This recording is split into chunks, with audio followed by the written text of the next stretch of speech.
the Diamond Sutra, Chapter 9. The one mark is no mark. Subhuti, what do you think? Can a Srotapanna have the thought, I have obtained the fruit of Srotapanna? Subhuti said, no, world-honored one. And why? A Srotapanna means one who has entered the flow, and yet he has not entered anything. He has not entered forms, sounds, smells, tastes, tangible objects, or dharmas. For that reason, he is called a Srotapanna. Knowing that most people would still not have understood the doctrine of real Mark Prajna, Shakyamuni Buddha presented another example. A Srotapanna is a first stage arhat, certification to the first fruit of arhatship, which is within the small vehicle, comes when the 88 categories of view delusions are smashed. It is called the position of the way of seeing. By means of 16 hearts, one can cut off the 88 categories of view delusion and certify to the truth.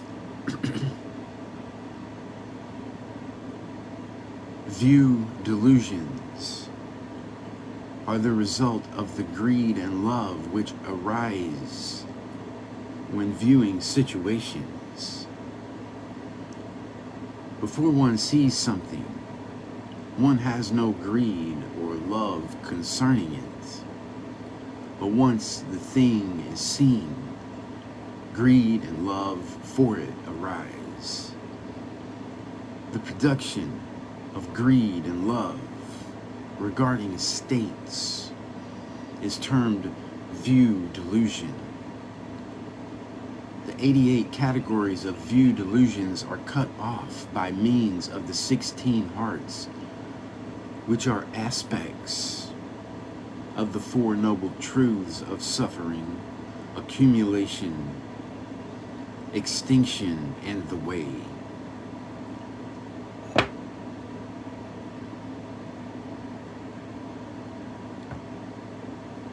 Within the desire realm are 8 of these hearts.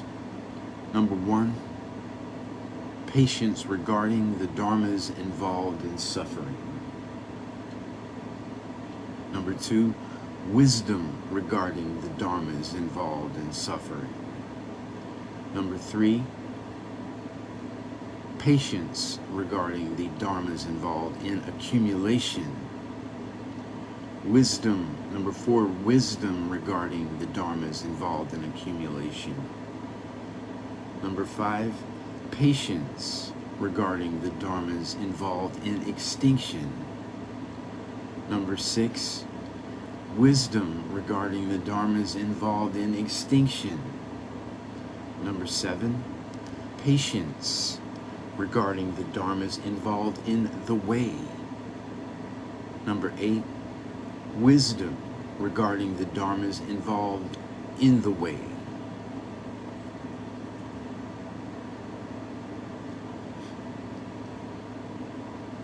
The form realm and the formless realm have 8 hearts. Number 1, subsequent patient regarding suffering. Number 2, subsequent wisdom regarding suffering. Number 3, subsequent patience regarding accumulation. Number 4, subsequent wisdom regarding accumulation. Number 5, subsequent patience regarding extinction. Number 6, subsequent wisdom regarding extinction. Number 7, subsequent patience regarding the way. Number 8, subsequent wisdom regarding the way. The 16 hearts are all located in realms where there is attachment to marks. At the 15th of the 16 hearts, subsequent patience regarding the way, view delusions are cut off. That point is classified as inclination towards the first fruit and is called a way of non-interruption.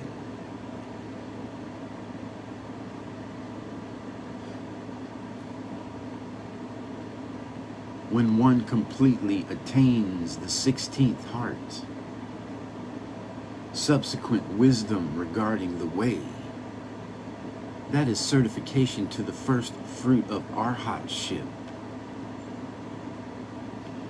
It is called a way of liberation. For at that point, delusion is completely severed and liberation is obtained. The first 3 stages of arhatship, called fruit positions, are similar to unripened fruit on a tree. The 4th stage, the attainment of arhatship, is called the way position and correspond to ripe, harvested fruit.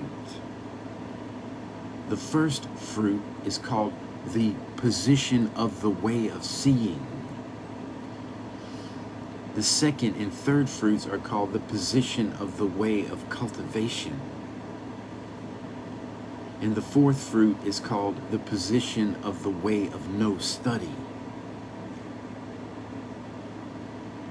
The first fruit is that of Srotapana, a Sanskrit word which means one who has entered the flow.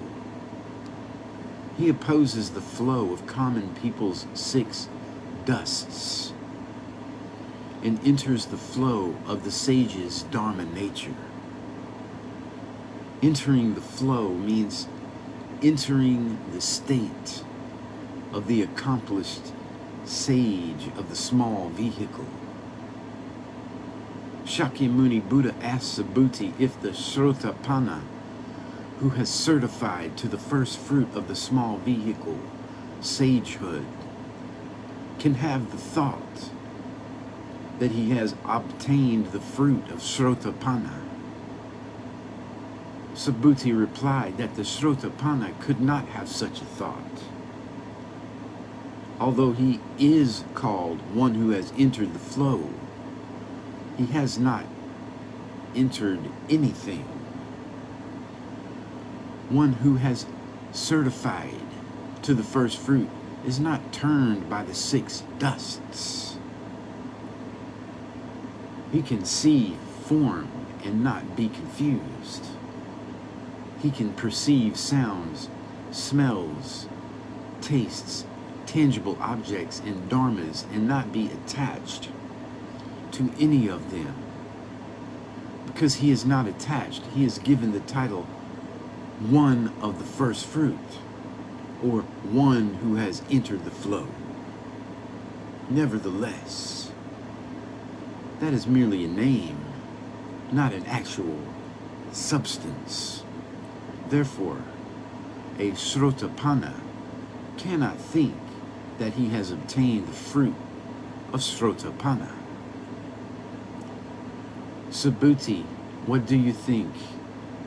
Can a Sakradagaman have the thought, I have obtained the fruit of Sakradagaman? Subhuti said, no, world-honored one. And why? A Sakradagaman means one who returns once more, but he actually does not have a returning. For that reason, he's called a Sakradagaman. Dagamen. After Sakyamuni Buddha spoke about the first fruit,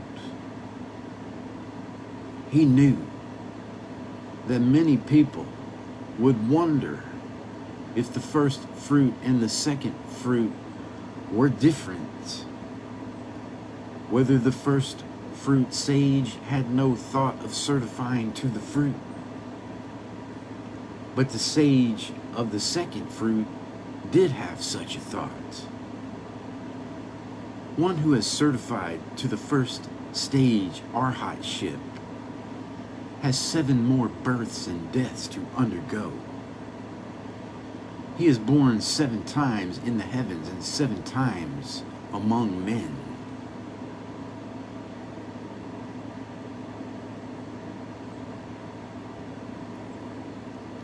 One of the second fruit, the Sakra Dagamen, returns but once.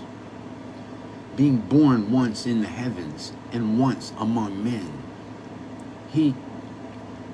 can he think, I have obtained the fruit of Sakra Dagamen?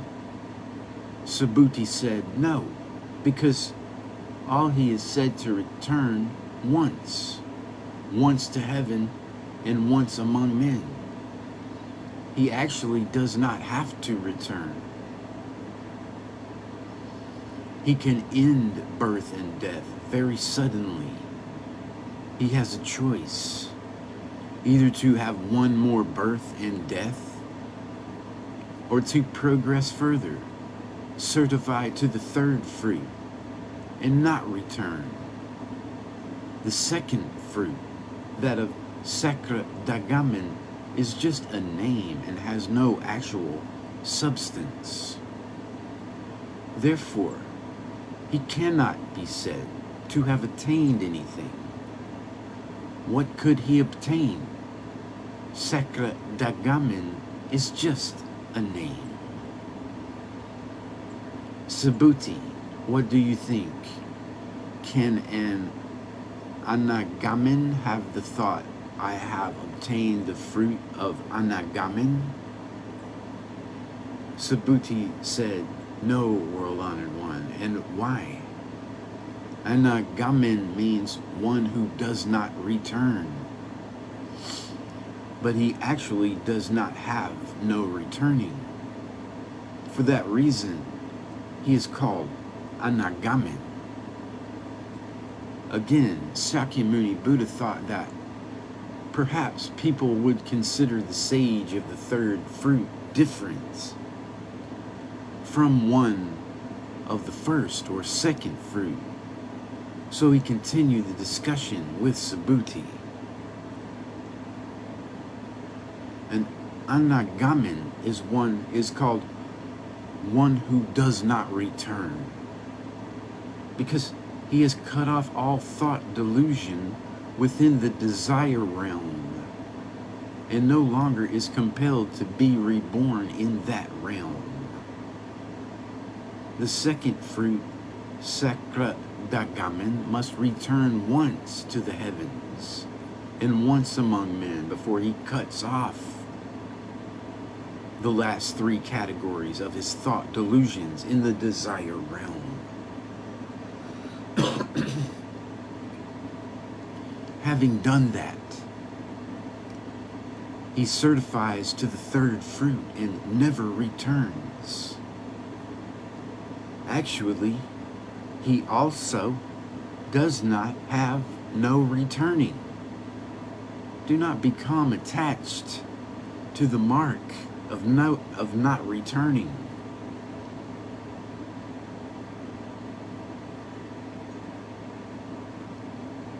Subhuti, can an arhat have the thought, I have obtained arhatship? Subhuti said, no, world-honored one. And why? Actually, there is no dharma called an arhat.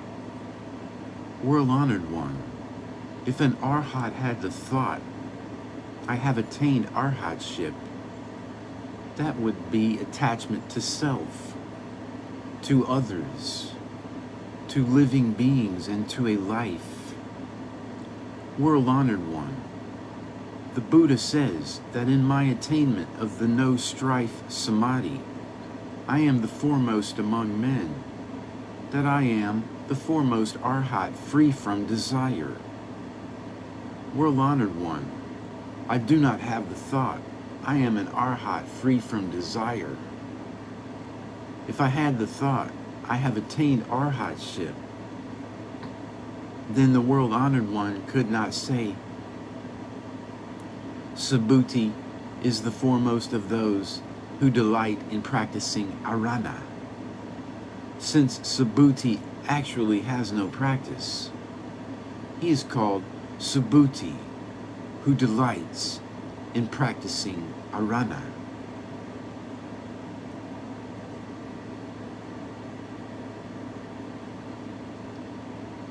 Arhat, a Sanskrit word, has three meanings: worthy of offerings, killer of thieves, without birth. Being a bhiksu is the cause for becoming an arhat. Becoming an arhat is the result of having been a bhiksu. In the cause, he is a mendicant. In the result, he is one worthy of the offerings of gods and men. In the cause, he is one who frightens Mara. In the result, he is one who kills the thieves of affliction. In the cause, he is one who destroys evil. In the result, he is one who is without birth. The arhat of the small vehicle kills the thieves of affliction. The bodhisattva should not only kill the thieves, but should also kill that which is not the thief, that is to say, ignorance.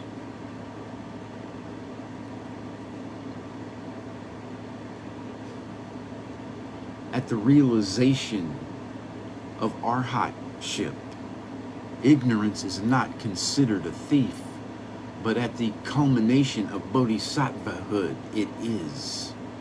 Because of the realization that all affliction comes from ignorance. Although the arhat has realized the position of no study, he still has ignorance. Even equal enlightenment bodhisattvas still have one last particle of ignorance, which acts as a thief and which bodhisattvas recognize to be the greatest thief. Therefore, it is said that they must kill that which for the arhat is not a thief.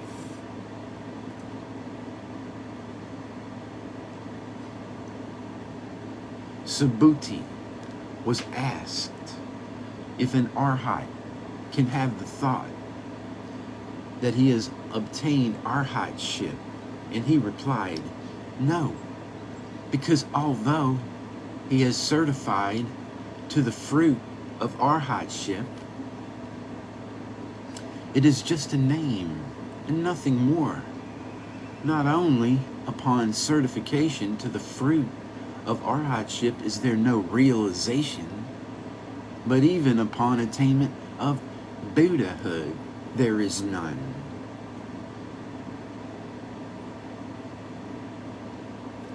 There is no tangible dharma which can be called arhat.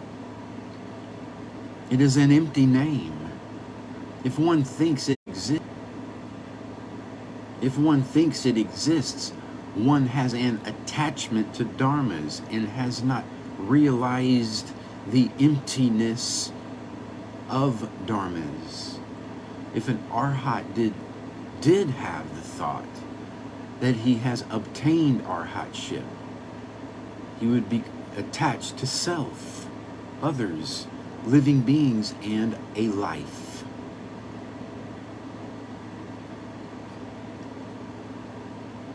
he would not have realized the emptiness of self or of dharmas, nor would he have obtained arhatship. The thought of obtaining arhatship carries with it the mark of self, which in turn produces its partner, the mark of others. Having the paired dharmas of self and others creates the mark of living beings, which in turn leads to the mark of a life. He would therefore be attached to the four marks. Subhuti again spoke to the Buddha, saying, "World-honored one, the Buddha says, I have obtained the no-strife samadhi." Strife refers to debating and fighting. The sixth patriarch spoke of this. Debating, thoughts of victory and defeat, stands in contradiction to the way, giving rise to the four-mark mind. How can samadhi be obtained?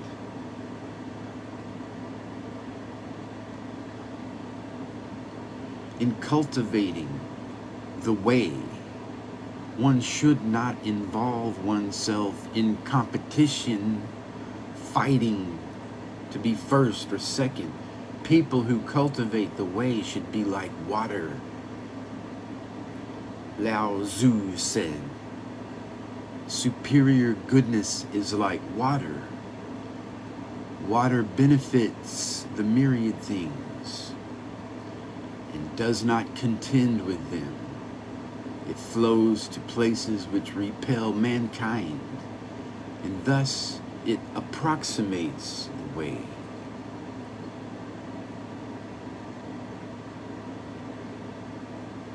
Water benefits the myriad things and does not contend with them.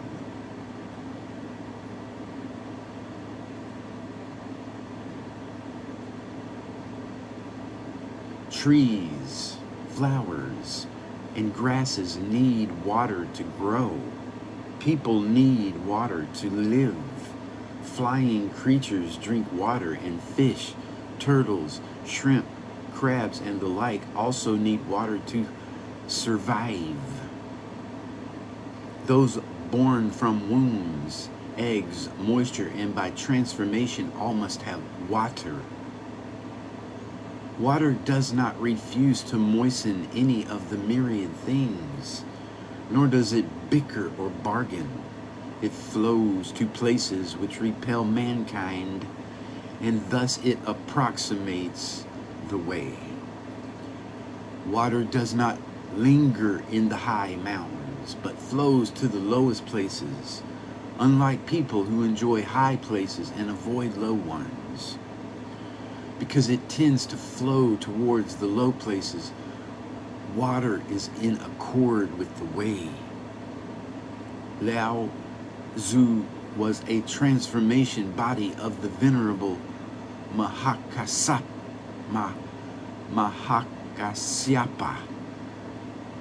When the Buddha entered the world, he saw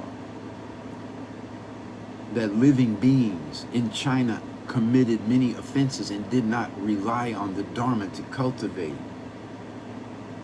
So he went to Lao Tzu, Confucius, and Yin Hui to China to teach and transform living beings. All three were transformation bodies of bodhisattvas.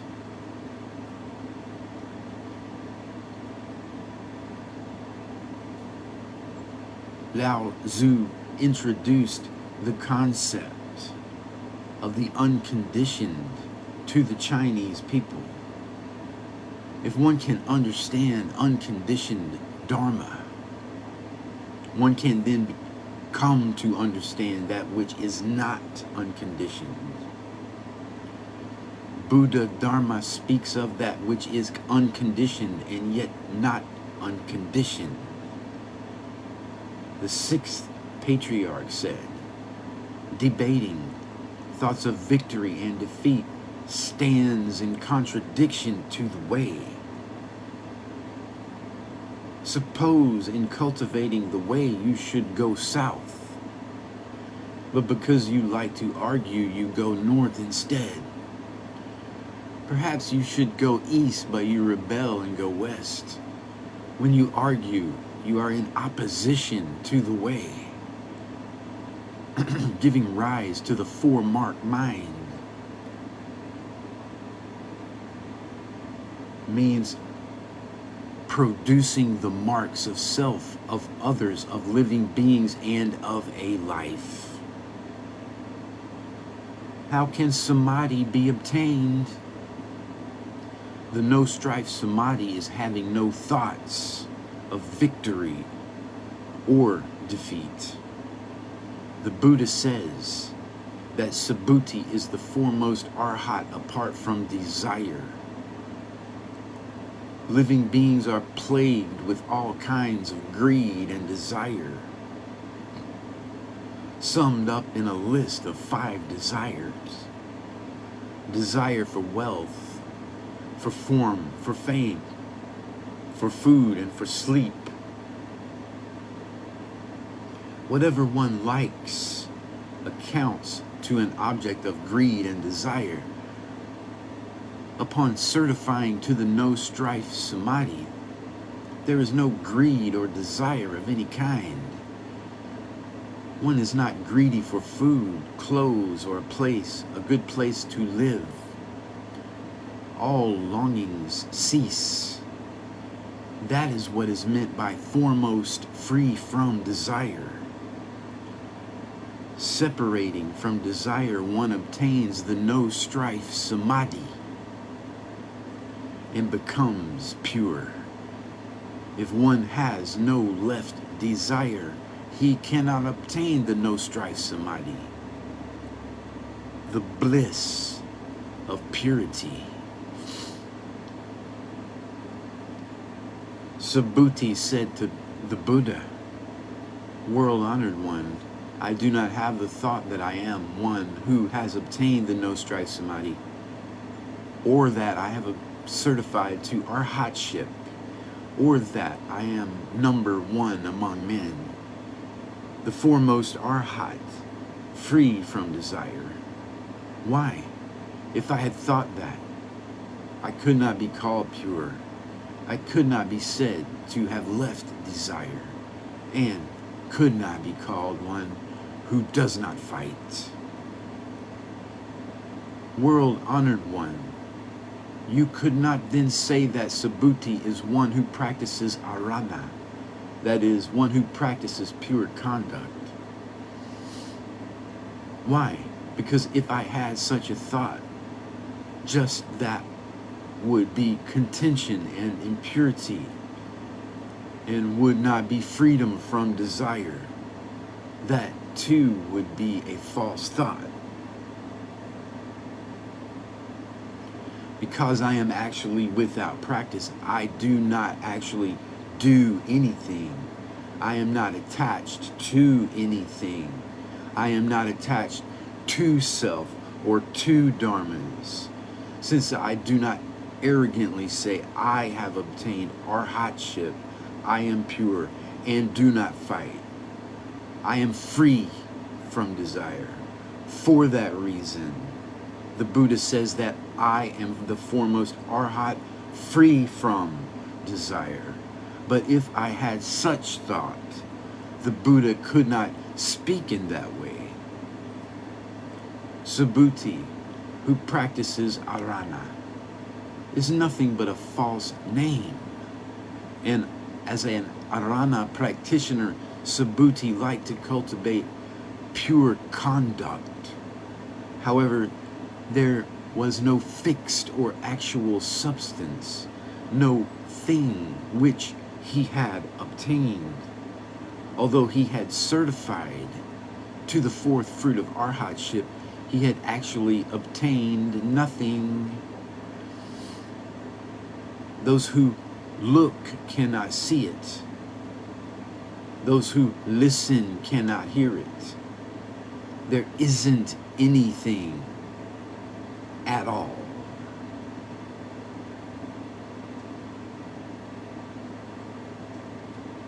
Chapter 10, the adornment of Pure Lands. The Buddha said to Subhuti, "What do you think? Was there any dharma which the Tathagata obtained while with burning lamp Buddha?"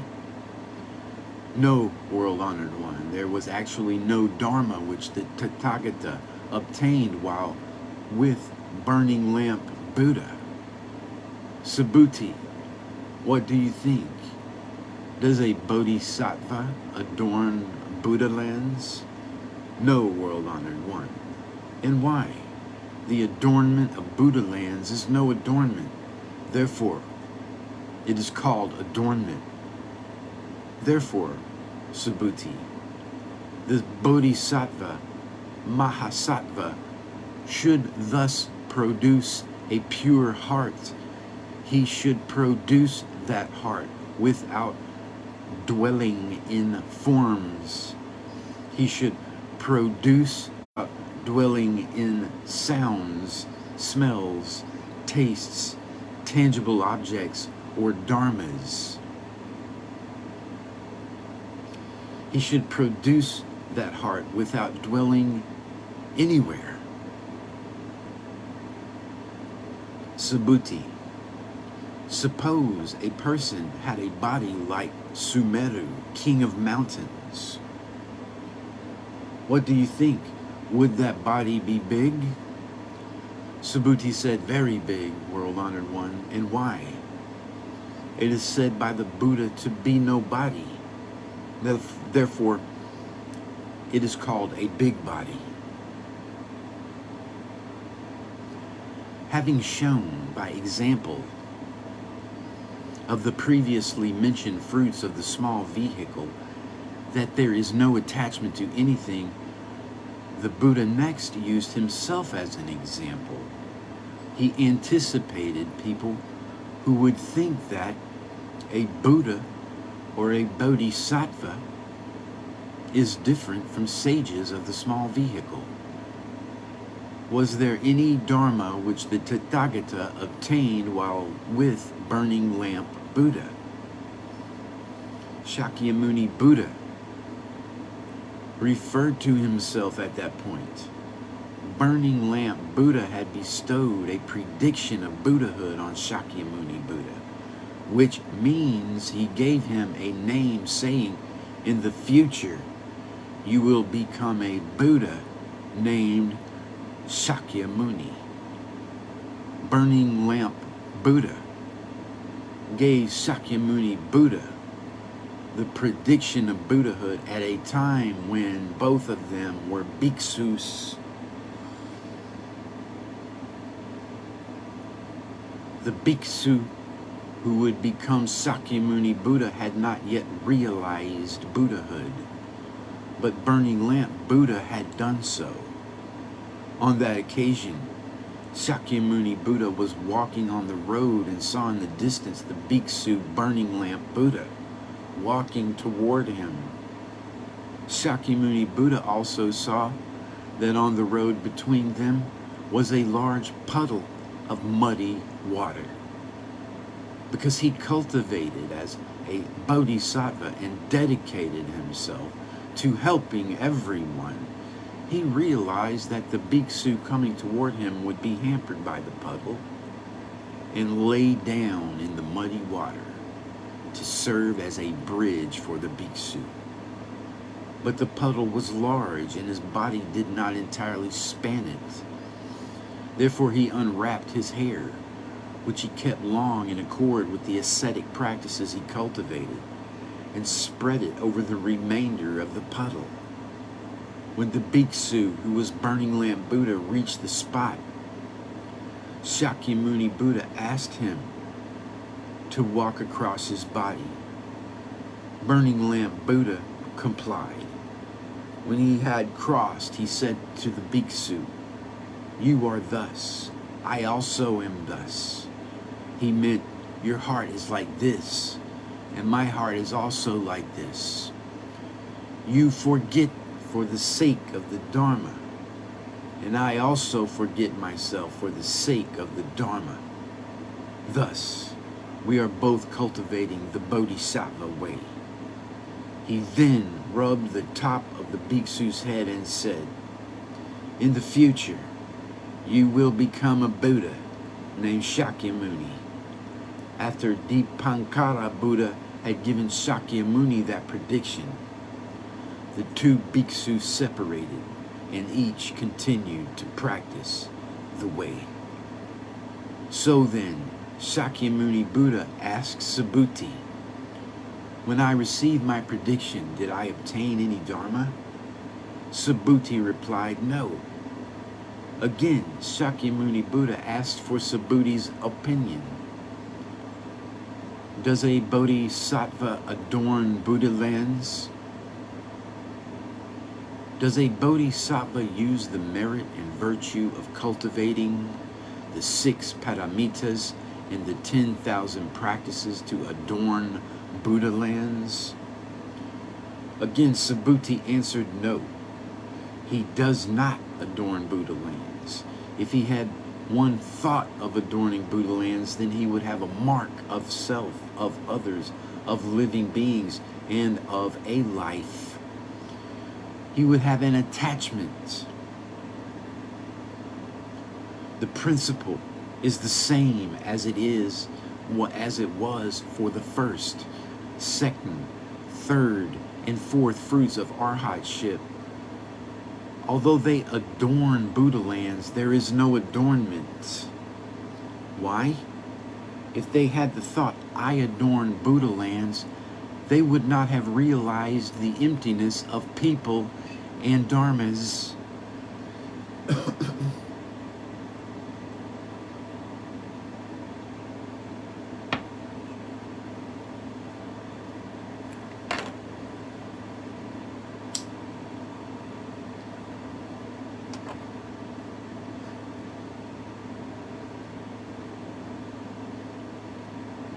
When dharmas are not empty, there is attachment to dharma. When people are not empty, there is attachment to self. A bodhisattva who adorns Buddha lands does not think he is adorning Buddha lands. The adornment of Buddha lands is merely a name and nothing more. It has no real substance. Therefore, a bodhisattva, mahasattva, should produce a pure heart. A pure heart is free of attachment. That means you do not broadcast your good deeds to ensure that whatever merit and virtue may have accrued be properly credited. Such a heart is impure. It is dirty.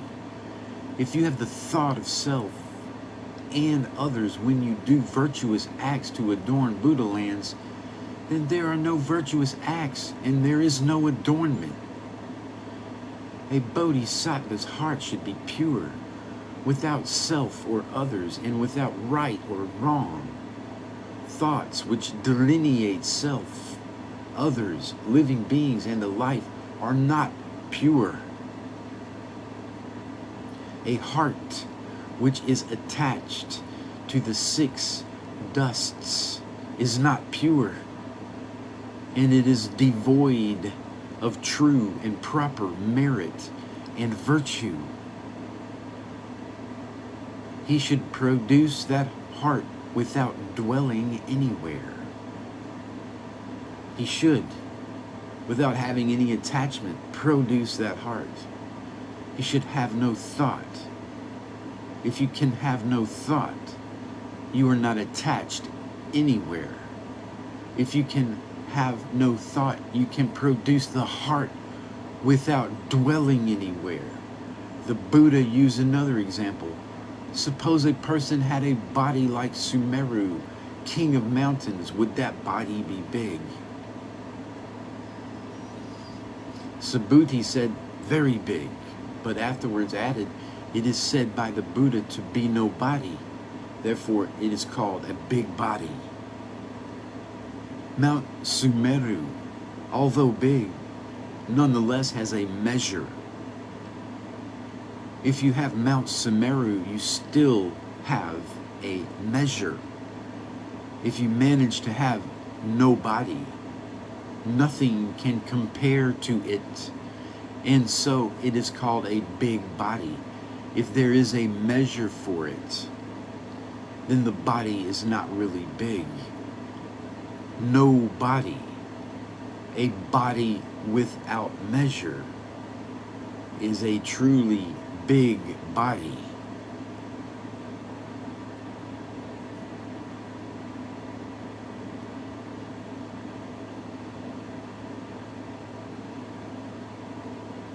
Chapter 11, the supremacy of unconditioned blessings. Subhuti, if there were as many Ganges rivers as there are grains of sand in the Ganges River, what do you think? Would the grains of sand in all those Ganges rivers be many? Subhuti said, very many, world-honored one. The Ganges River alone would be incalculable. How much the more so the grains of sand in them? Subhuti, I will now tell you the truth.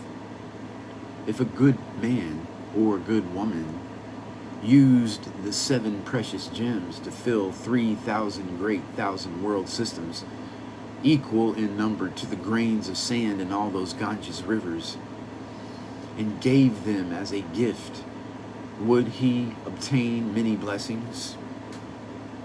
Subhuti said, very many, world-honored one.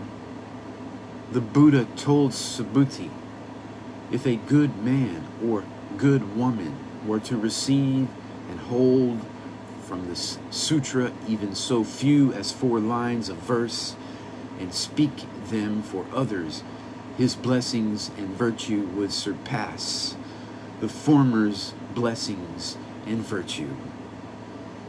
This section of text says that blessings and virtue which are devoid of outflows surpass blessings and virtue without flows. That unconditioned blessings and virtue surpass conditioned blessings and virtue. In a previous section, it was said that the 4th fruit sages of the small vehicle, the bodhisattvas and the Buddhas, must not grasp at marks or have any attachment to self, to dharmas, or to emptiness. They must be entirely without attachment. Having no attachment, they obtain the fruit of Buddhahood, the Bodhisattva's adornment of Buddha lands, or the certification to the 4th fruit of Arhatship.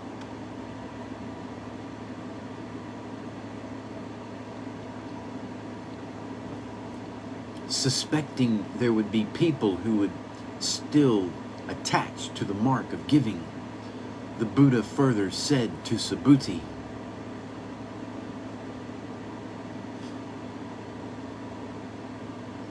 look in front of you at the Ganges River, Subhuti. Suppose all the grains of sand in the river were counted. The sand of the Ganges River is as fine as flour, so fine that a particle of sand cannot even be seen with the naked eye. How many grains of sand would you estimate are in the river? You could say that even the highest possible estimate still would not express the quantity accurately. Suppose, then, that each grain of sand in the Ganges River itself became a Ganges River. How many Ganges rivers would there be? Just as you cannot calculate the numbers of grains of sand in the Ganges River, so too, if each grain became a Ganges River, the number of Ganges Rivers would be immeasurable. Then, if you further attempted to reckon the number of grains of sand in all those Ganges Rivers, how much the more incalculable would it be? It would be impossible to conceive of such a number. All Subhuti could say was, I am unable to conceive of the multitude of those Ganges rivers, to say nothing of the grains of sand in them. So all I can say is very many. The Buddha said, I will plainly tell you. I will speak the truth. Suppose a man or woman who has cultivated the 5 precepts and the 10 good acts uses the 7 precious gems of gold, silver, lapis lazuli, crystal, mother of pearl, red pearls, and carnelian, enough to fill 3,000 great thousand world systems, equal in number to the sands of as many Ganges rivers as were spoken of above, to make offerings. Would he obtain many blessings?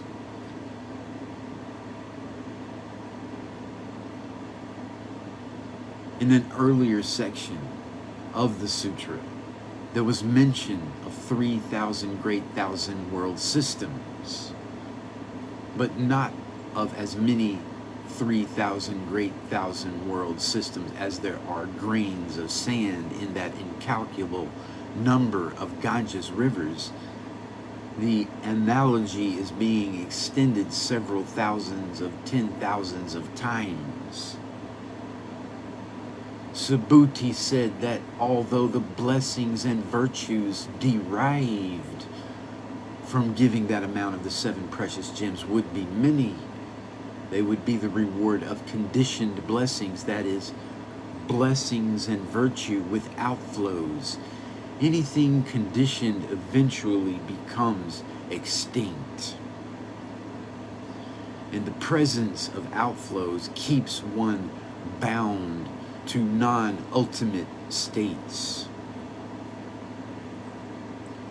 The Buddha then spoke of a man or a woman who cultivates the 5 precepts and 10 good acts, and who receives and holds the Vajra Prajna Paramita Sutra. Anywhere from lecturing the entire Vajra Sutra to receiving and holding no more than one of its 4-line gathas. To receive refers to acceptance in the heart. To hold refers to the practice with the body. That is, truly to listen and then to offer up your conduct. First, you receive it with your heart. For example, the sutra says a bodhisattva should leave all marks in order to obtain anuttara samyak sambodhi. You ponder that in your heart. A bodhisattva must leave all marks. Must mean he must not be attached to the mark of self, the mark of dharmas, or the mark of emptiness. Once your heart understands, you actually undertake its practice. You give without the mark of self, others, or the mark of a lifespan in between. Your giving is devoid of attachment to the giver, the recipient, or the gift given. You perform meritorious deeds without involving yourself in the mark of performing meritorious deeds. Perhaps you receive and hold this 4-line gatha. There is no mark of self and no mark of others, no mark of living beings, and no mark of a life. You encounter someone and say, the Vajra Sutra says that we should be without a mark of self. We should not see me as so important, nor should we be involved in the existence of you or the mark of others. If we have not self or others, then there is no mark of living beings, and thus no mark of a life. The person listens and thinks, oh, you have to separate from all marks? One who can leave all marks is a bodhisattva. A bodhisattva does not say, I did that act of merit. I have this much virtue. I built a monastery. I printed that sutra. He is devoid of such marks. That is, he truly forgets them. He doesn't just become fanatical about remaining anonymous so that if someone asks, who printed that sutra? He replies, I don't know, when in fact he did it himself. That's an example of being too concerned with remaining anonymous. Is that clear? If you know something, say so. If you don't know, say you don't know. If no one asks, you don't have to volunteer all the details of your most recent meritorious deed. But if you print the sutra and forget it, so that when it's done, then there's no mark. However, although you forget it, no merit and virtue exist. When you have no outflows, the merit and virtue have no outflows. If you have outflows, the merit and virtue also have outflows. If you can understand unconditioned dharmas, your merit and virtue also become unconditioned. Perhaps you choose the lines which say, if one sees me in form, if one seeks me in sound, he practices a deviant way and cannot see the Tathagata. This gata is in the latter portion of the Vajra Sutra. The Buddha himself spoke it. And so the me refers to Shakyamuni Buddha. If one sings a fine song for the Buddha and searches for him in that way, he cannot perceive the Tathagata Dharma body. Earlier in the sutra, the Buddha asked, if a body were as big as Mount Sumeru, would that body be big? Subhuti first replied that it would be very big, and afterwards said, it is spoken of by the Buddha as no body. Therefore it is called a big body. What is a no body? It is not a body. If it is not a body, what is it? If it is not a body, how can it be called a big body? No body refers to the Dharma body. The Buddha's Dharma body is incomparable. If you have a body as big as Mount Sumeru, it is still comparable to Mount Sumeru. Even if it is bigger than Mount Sumeru, it can still be compared to it. The Dharma body is beyond compare, matchless, and not two. There is no second thing. That is a big body. The no body is the Dharma body, not the reward body. In the Buddha's teaching,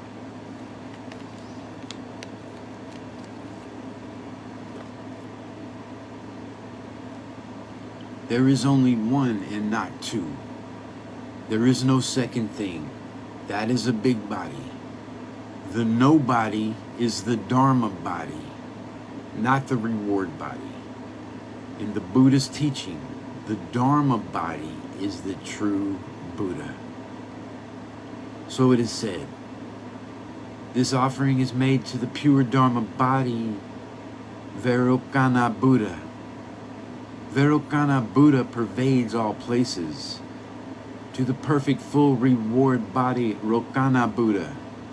To the millions of transformation bodies, Shakyamuni Buddha. The reward body and the transformation bodies are not true Buddhas. Only the Dharma body is the true Buddha. So the sutra says nobody is called a big body. Nobody is the Dharma body. Perhaps you choose the 4 lines which say all conditioned dharmas are like dreams, illusions, bubbles, shadows, like dewdrops and a lightning flash. Contemplate them thus. Everything which has form and appearance, everything which exists is included within conditioned dharmas. That which is conditioned is like an empty, elusive, unreal thing, like a bubble on water or like a man's shadow. What are conditioned dharmas? Everything in the world with form and appearance, even your country, your family, and your own body are all conditioned dharmas. Since all conditioned dharmas decay, you should tell people what the 4 lines say. If you understand 4 lines, speak 4 lines. If you understand 5, speak 5. If you understand 6, speak 6. If you understand the entire Vajra Sutra, speak the entire sutra. If you understand 10 Vajra Sutras, speak that many. Explain as much as you understand. The blessings and virtue you obtain from speaking for others, even but 4 lines, are more than those obtained from the gift of as many as 7 precious gems as would fill 3,000 great thousand world systems, equal to the number of grains of sand in as many Ganges rivers as there are grains of sand in the Ganges River. Why? This merit and virtue is conditioned. Merit and virtue without flows, which has a mark. The merit and virtue derived from speaking the Buddha Dharma is unconditioned, undecaying merit and virtue without outflows and devoid of a mark. The latter bears greater fruit and thus surpasses the former blessings and virtue. It's the end of chapter 11 of the Diamond Sutra.